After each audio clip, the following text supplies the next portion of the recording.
இன்னைக்கு நம்ம வந்து ஒரு எஃபெக்டிவான 100% ரிசல்ட் கொடுக்கக்கூடிய ஒரு ஹேர் டை தான் ப்ரிப்பேர் பண்ண போறோம்.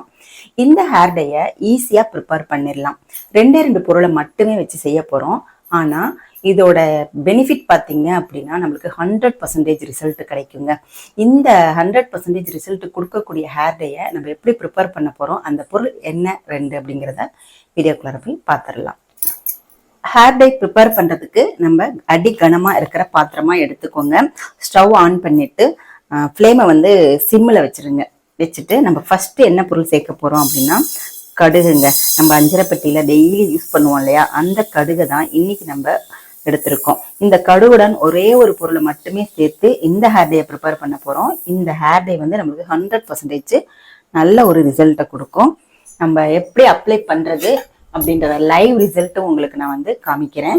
இப்போ வந்து இதை நல்லா வந்து வறுத்து எடுத்துக்கோங்க. கடுகை வறுக்கிற பதம் பார்த்தீங்க அப்படின்னா அதுல இருந்து ஒரு விதமான எண்ணெய் மாதிரி வரும். அந்த ஸ்டேஜ் வர வரைக்கும் நம்ம வந்து கடுகை வறுத்து எடுத்துக்கணுங்க. இந்த ஹேர் டையை வந்து நம்ம எப்ப வேணாலுமே பயன்படுத்திக்கலாம். பல்கா செய்து வச்சுக்கலாம். இந்த ஹேர் டை வந்து 1 வருஷம் 2 வருஷம் 3 வருஷம் எத்தனை வருஷம் ஆனாலுமே கெட்டு போகாதுங்க, அப்படியே இருக்கும். எப்ப வேணுமோ அப்ப டக்குன்னு எடுத்து நம்ம அப்ளை பண்ணிட்டு வெளியில போயிட்டு வரலாம். இந்த ஹேர் டை அப்ளை பண்ணிட்டு வரும் பொழுது நம்மளுடைய ஹேர் க்ரோத்தும் நல்லா இருக்கும். இந்த கடுகுல செய்யறதுனால கடுகு எண்ணெய் வந்து பாத்தீங்கன்னா நம்மளுடைய ஹேர் க்ரோத்துக்கு ரொம்பவே ஒரு சூப்பரான விஷயம். நீங்க கூகுள் பண்ணி பாருங்க, கடுகு எண்ணெயை பத்தி நிறைய பெனிஃபிட்ஸ் இருக்கு கடுகு எண்ணெயில. அதுல ஒண்ணு பாத்தீங்கன்னா நல்ல ஹேர் க்ரோத் இருக்கும், முடி நல்ல அடர்த்தியா வளரும். அதுக்காக தான் இந்த கடுகை வந்து இந்த ஹேர் டைல நம்ம சேர்க்கிறோம்.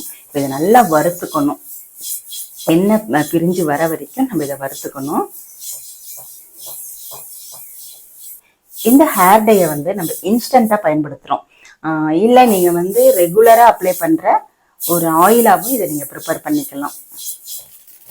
கடுகு பாருங்க வெடிக்க ஆரம்பிச்சிருக்கு இல்லையா, வெடிக்க ஆரம்பிச்சா மட்டும் பத்தாதுங்க, இதுல இருந்து ஒரு விதமான எண்ணெய் பிசுப்பு வரணும். அது வரைக்குமே நம்ம வந்து கடுகை வறுத்து எடுக்கணும். இதுல நம்ம சேர்க்க போறோம் இன்னொரு பொருள் பொடி, அதாவது பொடி தான் சேர்க்க போறோம். அதுவும் பாத்தீங்கன்னா நம்மளுடைய ஹேர் க்ரோத்துக்கும் ஹேர் நல்லா கருமையா மாறுறதுக்கும் ரொம்பவே யூஸ்ஃபுல்லா இருக்கும். எல்லாமே நல்லா வெடிச்சுட்டு கலர் சேஞ்ச் ஆகுது பாருங்க. கருப்பா இருந்த கடுகு எல்லாமே நல்லா வெள்ளை வெள்ளையா மாற ஆரம்பிக்குது. இந்த வெள்ளையும் மறைஞ்சு நம்மளுக்கு வந்து அப்படியே கருகருன்னு கிடைக்கும், ஆயில் பிரிஞ்சு வரும். அது வரைக்கும் நம்ம வந்து அந்த கடுகை வந்து வறுத்துக்கணும். ஸ்டவ் ஃப்ளேமை வந்து சிம்மில் தான் வைக்கணுங்க. ஏன்னா நீங்கள் ஹை ஃப்ளேமில் வச்சிங்கன்னா கடுகு சட்டுன்னு கருத்துரும். அப்போ அதுலேருந்து ஆயில் வந்து பிரிஞ்சு வராது. அதனால சிம்மிலேயே வச்சு தான் நம்ம வந்து இந்த கடுகை வந்து வறுக்கணும். இப்போதான் பார்த்தீங்கன்னா நல்லா எண்ணெய் பிரிஞ்சு வர ஸ்டேஜ் ஆகுது பாருங்க. இப்போ பார்த்தீங்கன்னா நம்ம இதில் எடுத்துட்டு கரண்டியில் எடுத்து இப்படி போட்டோம் அப்படின்னா ஒட்டும். நம்மளுடைய கரண்டியில வந்து இந்த கடுகு ஒட்டும். எண்ணெய் பதம் வெளியில வந்துச்சுன்னா அதுதான் பதம் நம்மளுக்கு. கொஞ்சம் நேரம் வறுக்க வைக்கலாம், இன்னும் கொஞ்சம் நேரம் வறுத்துக்கலாம்.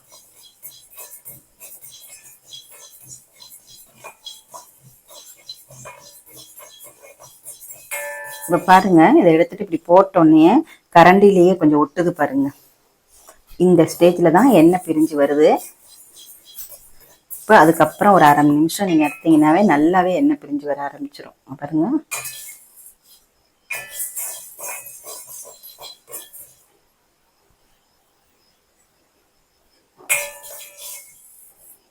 பாருங்க எப்படி வந்து ஒட்டுது பாருங்க. இதுதான் பதம்.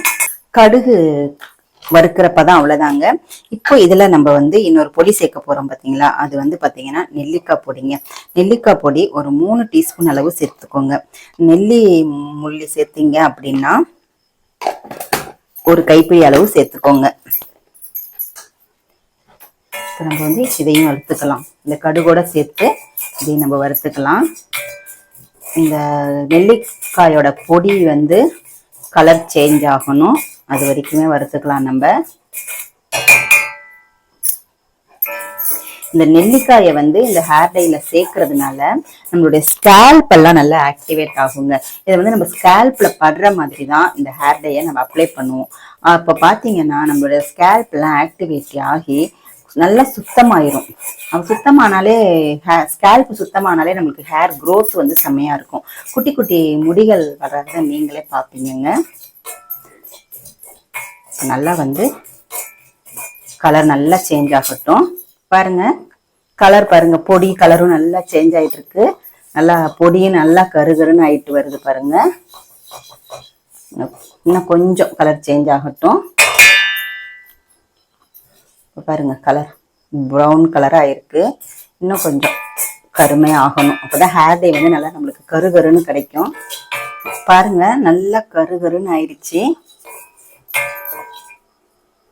பொடியும் கடுகுமே நல்லா கருகருன்னு ஆயிடுச்சு. இப்ப ஸ்டவ் ஆஃப் பண்ணிட்டு வேற ஒரு தட்டுல போட்டு நல்லா ஆற வச்சிடலாம்.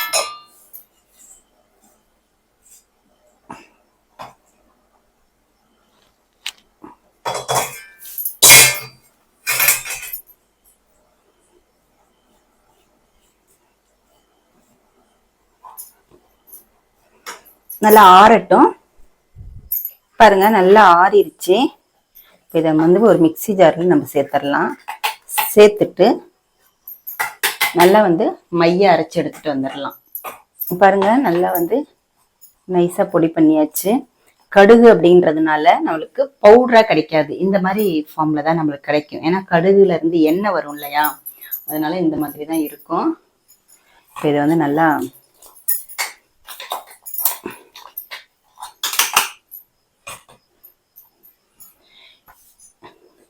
இதை வந்து நம்ம பல்கா செஞ்சுட்டு நீங்க வந்து ஸ்டோர் பண்ணி வச்சுக்கலாம்.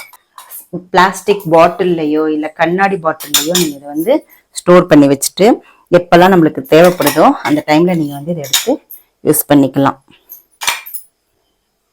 பாருங்க பாருங்க நம்ம இது கூட எதுவுமே சேர்க்க வேண்டியது அவசியமே இல்லை. இங்க பாருங்க எவ்வளவு கருகருன்னு ஆகுது பார்த்தீங்களா. இதை வந்து நம்ம ஹேர்ல வந்து அப்ளை பண்ணிட்டு அப்படியே விட்டோம் அப்படின்னா நரைமுடிகள் எல்லாமே நல்லா கருகருன்னு மாற ஆரம்பிக்குங்க. இப்போ எப்படி யூஸ் பண்றது அப்படிங்கிறத நான் லைவாவே காமிக்கிறேன்.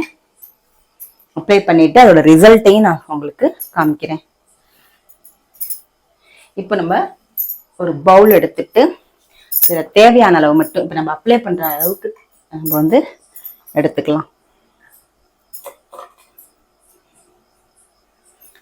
இதுல வந்து நம்ம தேவையான அளவு தேங்காய் எண்ணெயோ கடுகு எண்ணெயோ பாதாம் எண்ணெயோ உங்ககிட்ட எண்ணெய் வச்சிருக்கீங்களோ அதை ஊத்திக்கலாம்.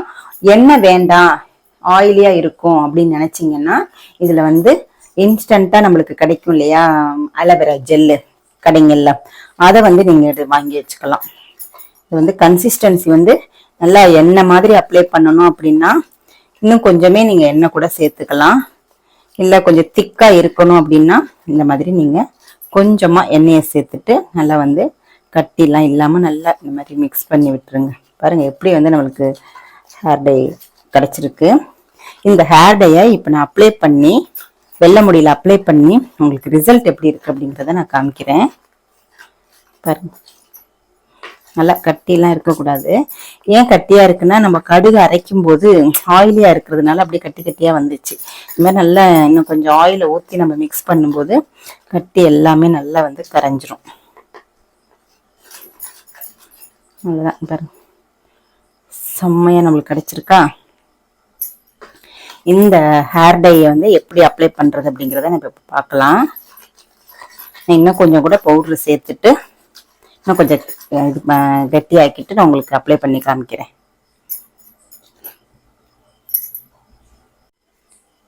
இப்போ பாருங்க ஒரு ப்ரஷ்ஷோ இல்லை உங்ககிட்ட கையில வந்து கிளவுட்ஸ் போட்டுட்டு கூட நீங்க அப்ளை பண்ணலாம். இல்லை ப்ரஷ் டூத் ப்ரஷ் இருக்கு இல்லையா அதை வச்சு நீங்க வந்து அப்ளை பண்ணலாம். பாருங்க நல்லா வெள்ளை முடி தெரியுதா, இதுல நல்லா அப்ளை பண்ணிட்டு அப்படியே நீங்க விட்டுட்டீங்கன்னா நீங்க எங்க வேணாலும் போயிட்டு வரலாம். ஹேர் டே அப்ளை பண்ண மாதிரியே இருக்காது. இல்ல உங்களால வந்து ஃபுல்லா வச்சுக்க முடியாது அப்படின்னா ஒரு 2 hours நல்லா அப்படியே தலையில வச்சிருந்துட்டு நார்மல் வாட்டர் வச்சு வாஷ் பண்ணிருங்க. தேவைன்னா கொஞ்சமா மைல்டு ஷாம்பு ஏதாவது இருந்தா யூஸ் பண்ணிக்கோங்க. இந்த மாதிரி ரெகுலரா நீங்க பண்ணிட்டு வரும்போது உங்களுடைய வெள்ளை முடிகள் எல்லாமே நல்லா கருகருன்னு மாற ஆரம்பிச்சிடும். இந்த ஹேர் டையை நீங்களும் ப்ரிப்பேர் பண்ணி பாருங்க, உங்களுக்கு செம்மையா ரிசல்ட் கிடைக்கும். பாருங்க எப்படி வந்து ஹேர் டை வந்து நம்மளுக்கு கிடைச்சிருக்குன்னு. இது வந்து நம்மளுக்கு ஹேர்ல அப்ளை பண்ணும்போது ஹேர்ல அப்படியே அப்பிக்குங்க. ரெகுலரா பண்ணிட்டு இருக்கும்போது நம்மளுடைய நரைமுடிகள் நிரந்தரமா அப்படியே கருப்பாவே இருக்கும். பாருங்க, கை வந்து கருப்பாவே இருக்கு பாருங்க. நம்ம எவ்வளவுதான் எடுத்து இது பண்ணாலும், நீங்க வாஷ் பண்ணா கூட இந்த கருமை வந்து அப்படியே கையில இருக்கும். செம்மையான ஹேர் டை நம்ம ப்ரிப்பேர் பண்ணியாச்சுங்க. நீங்களும் ப்ரிப்பேர் பண்ணி பார்த்துட்டு எப்படி இருக்கு அப்படின்றத கமெண்ட் செக்ஷன்ல மறக்காம சொல்லுங்க. இந்த வீடியோ உங்களுக்கு யூஸ்ஃபுல்லா இருந்துச்சுன்னா லைக் பண்ணிக்கோங்க, நம்மளுடைய சேனலை சப்ஸ்கிரைப் பண்ணிக்கோங்க.